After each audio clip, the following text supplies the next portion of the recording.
How to make ls color its output by default, without setting up an alias.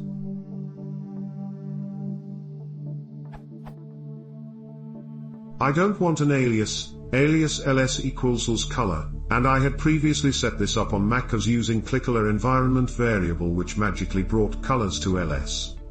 Now I am on Linux, Arch x86-64, with xterm and a really basic setup, and I can't make ls output color, using ls verbatim. I do get color when using color switch. Is there no way to achieve this without an alias? POSIX compliance would be nice, smile.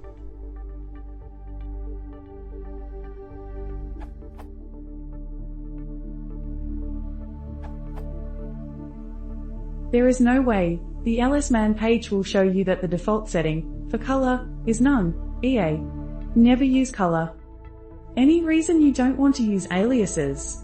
I'm a recovering Red Hat user, so every time I install a new distribution I set 3 ls aliases like so.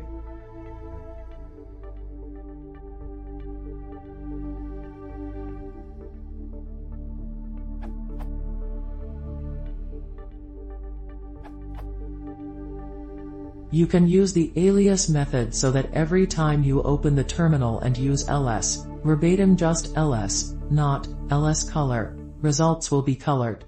You can add the alias to your .bashrc, for example, as the following command line.